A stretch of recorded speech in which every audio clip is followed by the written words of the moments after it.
আমরা মুতাবাররাক এমন একটা মাসে অবস্থান করছি যে মাসটার পরিচয় হচ্ছে ওয়া হুয়া শাহরুন তুরফাউ ফীহি আ'মাল ইলা রাব্বিল আলামিন। যে মাসে আমলনামা আল্লাহ পাকের কাছে পেশ করা হয়, এই মাসটার নাম হচ্ছে শাবান। এই মাসের অন্যতম একটি দাবি হচ্ছে এই মাসে আল্লাহ রাব্বুল আলামিন আমলনামাগুলো আল্লাহর কাছে আল্লাহ রাব্বুল আলামিন ফেরেশতাদের মধ্য দিয়ে আমলনামাগুলো যখন পেশ করা হয়, আল্লাহ রাব্বুল আলামিন বান্দার আমলনামাগুলো দেখেন। নবী করিম সাল্লাল্লাহু আলাইহি ওয়াসাল্লাম বলছেন, ওয়া উহিব্বু আন ইয়ারফা আমালি ওয়া আনা সাইম। আর আমার মনটা বড় চায়, খুব ভালোবাসি আমি আমার আমলনামা আল্লাহ তাআলা দেখবে, ওয়া আনা সাইম, আমি যেন রোজার মধ্য দিয়ে রোজাদার হয়ে আমার আমলগুলো আল্লাহর সামনে পেশ করতে পারি। পড়ি আল্লাহু আকবার।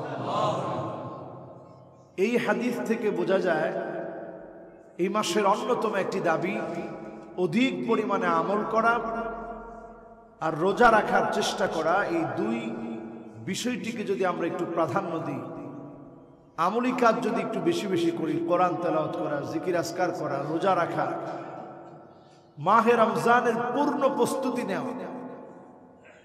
সাহাবায়ে কেরাম রিদওয়ানুল্লাহি আলাইহিম আজমাইন ইয়াদউনা আল্লাহ সিত্তাতা আশহুরিন আই ইউবাল্লিগাহুম রমাদান।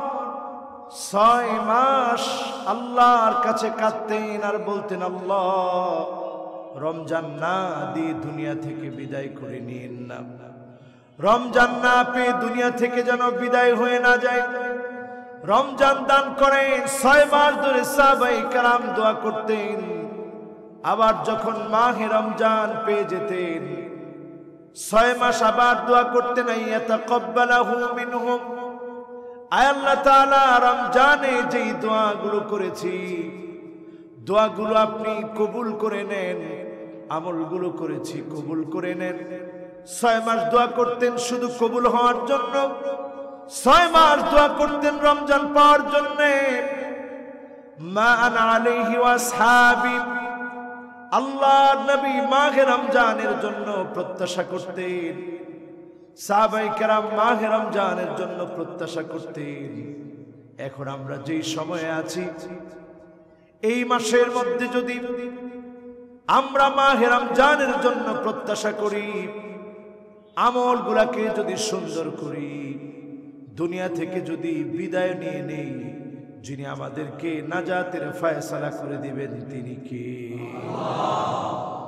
এই মাসটা এমন একটি মাস, আমরা বাংলাদেশে একটা সমস্যা হচ্ছে, যেখানে সুন্নত উঠে যায় সেখানে বিদআত ঢুকে যায়।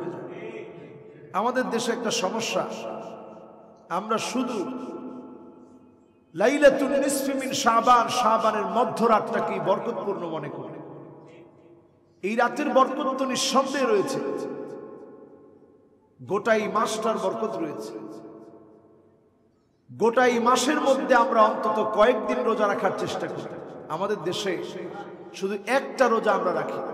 এই একটা রোজা না রেখে এখন থেকে টার্গেট নেন, একটু রোজা রাখার প্র্যাকটিস করেন। রাসূল করিম সাল্লাল্লাহু আলাইহি সাল্লাম সবচেয়ে বেশি রোজা রাখতেন, রমজানের পরে সবচেয়ে বেশি রোজা রাখতেন এই শাবান মাস। এই মাসটাকে যদি আমরা রাসূল করিম সাল্লাল্লাহু আলাইহি ওয়াসাল্লামের মতো করে কাটাতে চাই, আমাদেরকে রোজা রাখতে হবে। আমরা যদি এই রোজাগুলো রাখতে পারি, তাহলে রাসূলুল্লাহর সুন্নাহকে মানলেন। সুন্নাহ যেখান থেকে উঠে যাবে, ওইখানে একটা বিদআত প্রতিষ্ঠিত হয়ে যাবে। আর বিদআত যখন প্রতিষ্ঠিত হয়ে যাবে, ওইটার মধ্যে যত সুন্দরী আপনি দেখেন, ওইটার মধ্যে একটা পথভ্রষ্টতা চলে আসবে।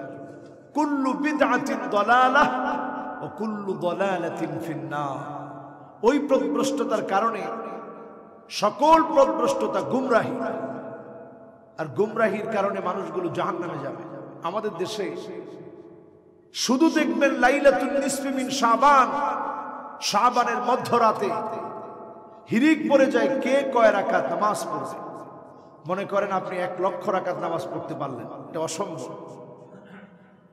তারপরে বললাম 1 লক্ষ রাকাত নামাজ পড়লেন, 1,00,000 রাকাত নামাজ যদি একদিকে রাখা হয়, ফজরের 2 রাকাত ফরজ নামাজ যদি একদিকে রাখা হয়, কোনটার পাল্লা ভারী?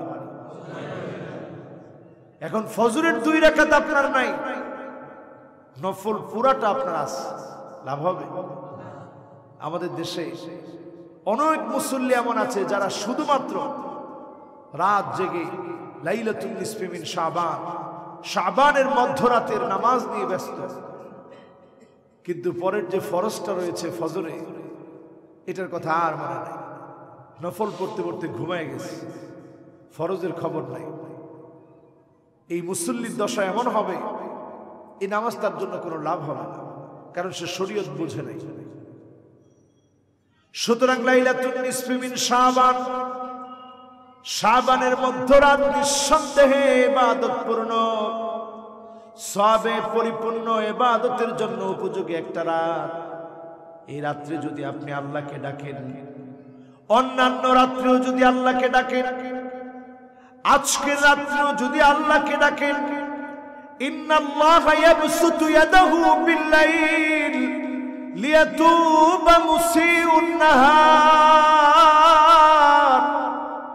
আজকের রাত্রিতেও যদি মালিককে বলেন, আল্লাহ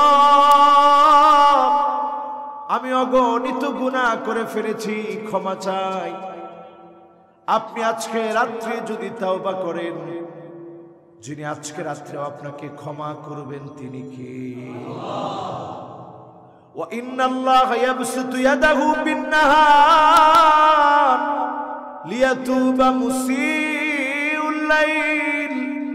আবার দিনের বেলায় আল্লাহ ডাকেন আর বলেন, গোলাম আয় আয় আমার দিকে আয়, রাত্রি বেলায় গুনাহ করে ফেলেছিলি, অন্যায় করে ফেলেছিলি, কেউ দেখে নাই, আমি আল্লাহ দেখেছি।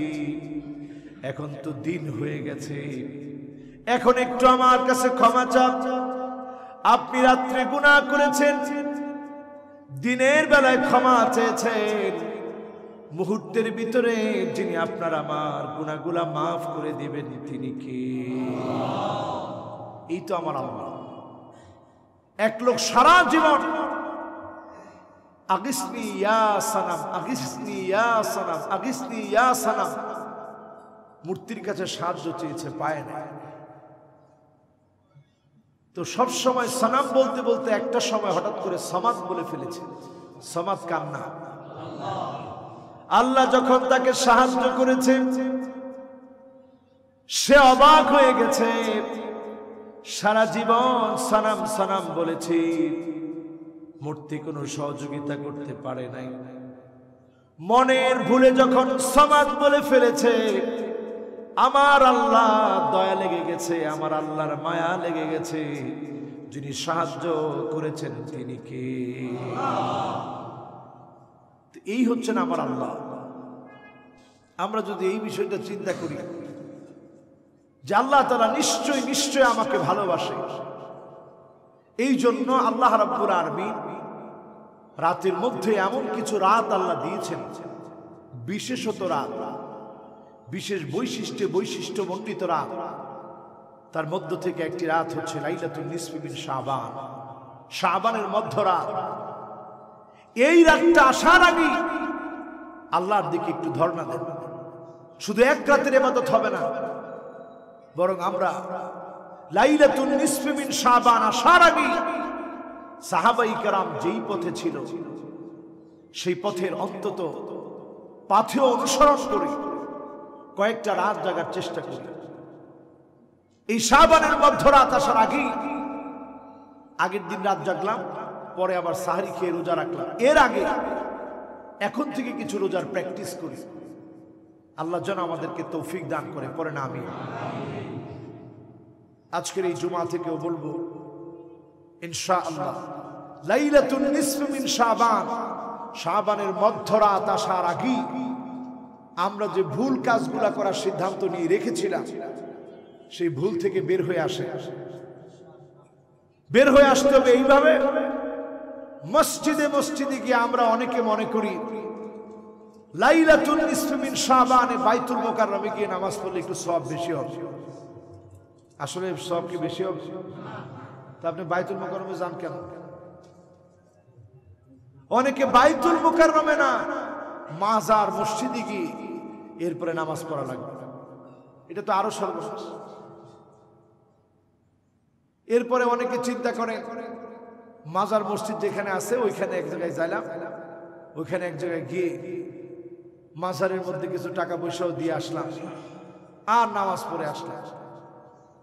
এই যে আপনি একটা সফর করলেন সওয়াবের নিয়তে, এই সফরের জায়গায় সফর থাকলো, কিন্তু লভ্যাংশ কোনো কিছুই আপনার জন্য অর্জিত হলো না। ঠিক না বেঠিক? এই কাজ বাদ দেন। আজকে থেকে সিদ্ধান্ত নেন অন্তত 2 রাকাত আপনি নফল নামাজ পড়ার চেষ্টা করেন। 10টার পরে পারেন, রাত 10টা বেজে গিয়েছে, এরপরে তাহাজ্জুদের নিয়ত করে 2 রাকাত পড়েন, এরপরে ঘুমান। এখন তো আমরা ঘুমাতে গেলে এমনি রাত্রে 1টা 2টা 3টা বাজায় ফেলি। সমস্ত কাজগুলো এখন সুন্নতের খিলাফ।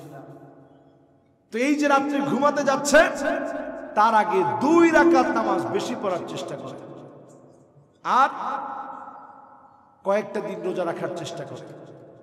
আমরা সামনে আর সুযোগ তেমন পাচ্ছি না, যেহেতু লাইলাতুল নিসফ মিন শাবান সোমবার, শাবানের মধ্যরাত। এই জন্য সময় আমাদের হাতে একেবারেই অল্প এবং একেবারেই স্বল্প।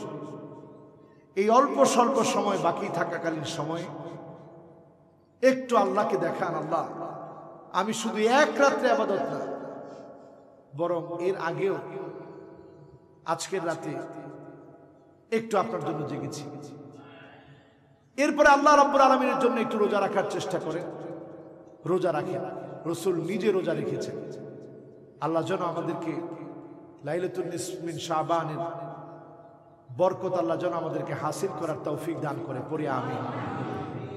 এবং আমরা এই রাতটাকে কোনো হালুয়া রুটি, এগুলো এখন আর নাই তেমন, তারপরেও বলি হালুয়া রুটি বানায় এই রাত্রির বরকত অন্তত নষ্ট করার চেষ্টা করব না। এই রাত্রির সাথে হালুয়া রুটির কোনো সম্পর্ক নাই, কোনো হালুয়া রুটি হবে না। হালুয়া রুটি যদি প্রয়োজনে মনে করেন এটা 10 দিন পরে খাবেন, কিন্তু ওই রাত্রিতে হালুয়া রুটি খাওয়ার প্রয়োজন নেই। যদি আপনি অন্তত হালুয়া রুটি খান, মনে মনে চিন্তা করেন হুজুর খেলাম আর কি, তা আপনি এই সময় কেন খাবেন, অন্য সময় কেন খেলেন না? বেদাতের রাস্তা এইভাবেই আমাদের মধ্যে ঢুকে যায়। আর মনে রাখবেন এই বেদাতের কারণে সুন্নত বিদায় হয় একটা একটা করে। ইন্নাল্লাহ হাজাবা তাওবান সাহিবি কুল্লি বিদআতিন, এবং প্রত্যেকই সমস্ত বেদাতির জন্য তাওবার দরজা বন্ধ হয়ে যেতে পারে। হাত্তা ইয়াদা বিদআতাহু, বিদআতও ছাড়বে না, তাওবা করারও সুযোগ পাবে না। এই জন্য এই মারাত্মক কথা থেকে বাঁচার জন্য আপনারা সকলে সজাগ হওয়া লাগবে। বেদাত ছেড়ে দেন। রাসূলুল্লাহর সুন্নাহ যতটুকু জানেন, আপনার খতিব সাহেব, আপনার আলোচক, আপনার প্রিয় বক্তা, আপনি নিজে পড়ে যাচাই বাছাই করে এরপরে আপনি আমল করার চেষ্টা করবেন। আমল কম করেন কিন্তু সুন্নত মেনে আমল করেন, এটার দাম আছে। আমল অল্প করেন কিন্তু সুন্নত মেনে করেন, এটার মূল্য আছে।